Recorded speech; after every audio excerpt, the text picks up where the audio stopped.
Some places remember everything you say and give it back when you least expect it. They wanted one last adventure before life got too serious. A weekend camping trip in Blackwood Forest, a place with a reputation. Locals told stories about people going missing, about strange sounds carrying through the trees, but they just laughed it off. Just ghost stories for tourists, right? For Mia, Jake, Sarah, and Tom, it was the perfect getaway. A winding dirt road took them deep into the woods, far from civilization, far from phone signals. Just four friends, a jeep, and a promise of a weekend they'd never forget. As dusk settled, they set up camp. Tents were pitched, the cooler was unpacked, and a crackling campfire pushed back the encroaching darkness. Roasting marshmallows, telling jokes, the city felt a million miles away. Jake looked around, satisfied. "This place is perfect," he said. "No signal,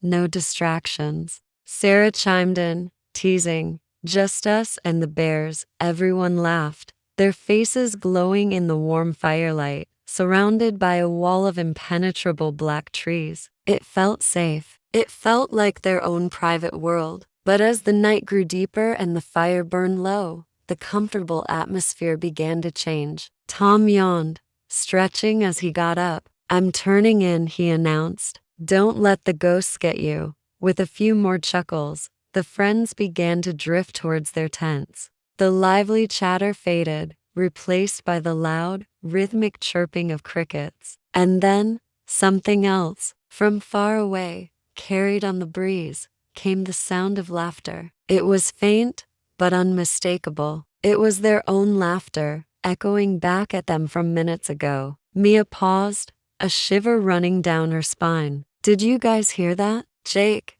ever the rational one, just shrugged. "Probably just an echo off the hills." It was a good enough explanation. They were in a valley, after all. Dismissing the strange sound, they all zipped up their tents and settled in for the night. The next morning, bright sunlight streamed through the canopy, dappling the forest floor. The unsettling feeling from the night before seemed to fade with the dawn. Over breakfast, Sarah asked how everyone slept. Mia hesitated for a moment. "Weird dreams," she admitted. "I thought I heard us talking in the night."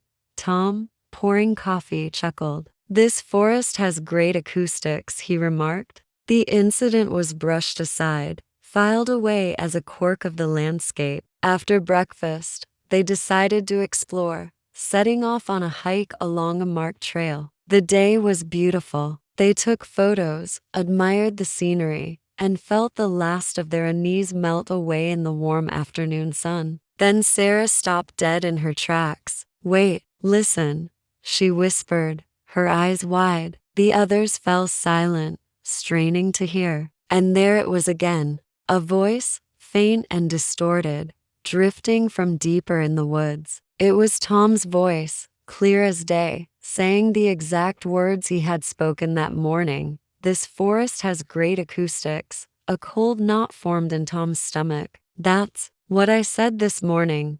Jake let out a nervous laugh, trying to keep the mood light. "Okay, that's creepy. Sound just carries really far out here, I guess." But his explanation didn't feel as convincing this time. The hike back to camp was quiet, the group walking a little closer together than before. The echoes didn't stop at old words. They started saying new ones. As evening fell and they gathered around the campfire once more, the tension was thick enough to cut with a knife. The playful banter from the previous night was gone, replaced by a watchful silence. They sat staring into the flames, each lost in their own worried thoughts. Then, from the darkness just beyond the firelight, a voice spoke. It was Mia's voice, but it didn't come from her mouth. "Guys, I think something's watching us." Everyone froze. They all turned to look at Mia, whose face was pale with shock. She shook her head, whispering,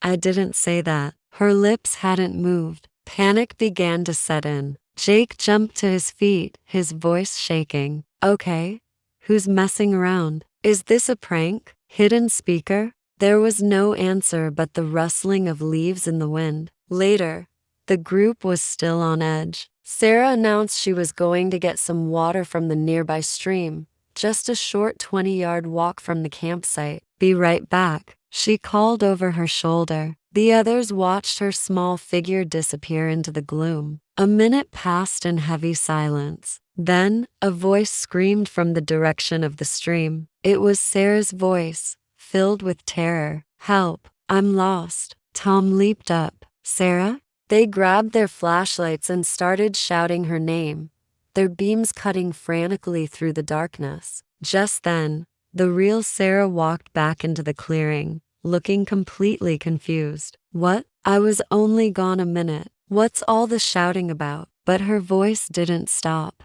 The cries for help continued, now coming from all different directions at once, circling them. "Help me, I'm lost. Help." Huddled together, they swept their flashlights across the tree line, their hearts pounding in their chests. And then they saw it. At the edge of the woods, a figure stood motionless, staring at them. It looked exactly like Sarah. Every detail was perfect. Jake shouted, his voice cracking, "Sarah, get back here." But the figure didn't move. The real Sarah grabbed his arm, her eyes wide with terror. "That's not me," she whispered. As they watched, horrified, the figure slowly turned and walked deeper into the woods, vanishing into the darkness. There was no more talk of pranks or echoes. This was something else, something real and malevolent. They retreated into a single tent, zipping it up tight as if the thin layer of nylon could protect them. They would leave at first light. No discussion. They sat in absolute silence, listening. And then they heard it. A voice, right outside the tent. It was Tom's voice, casual and friendly. "Guys, I can't sleep. Can I come in?" Inside the tent, the real Tom, sitting right beside them, whispered, "I didn't say that," trembling. They shone their flashlights through the tent wall, but saw nothing. The next morning, they would find footprints circling their tent, dozens of them, all matching their own shoes. Dawn finally broke. Mia, Jake, and Tom burst out of the tent, a shared and spoken terror driving them. They ran, stumbling and frantic, towards the jeep. Sarah was gone. She had been taken sometime in the night while they slept, without a single sound. They didn't look back. They threw themselves into the jeep and sped away, tearing down the dirt road, mud flying from the tires. Relief washed over them as the dense forest finally began to thin, and the familiar sight of a paved road appeared ahead. They were out. They had survived. As soon as a single bar of signal appeared on her phone, Mia made a call. Her voice was hollow, broken. "We're out, heading home." Sarah, she didn't make it. Miles away, in a sunlit city apartment, Sarah's roommate answered her phone. "Hello?" On the other end was Mia's voice, calm and clear. "We're out, heading home." "Sarah, she didn't make it." The roommate frowned, confused. "Mia, you sound weird." "Wait, Sarah's right here. She never went camping." The camera pulls back. The real Sarah is sitting on her couch, a mug in her hand, looking at her roommate with a puzzled expression. And back in the now empty clearing in Blackwood Forest, the faint sound of laughter echoes one last time through the trees.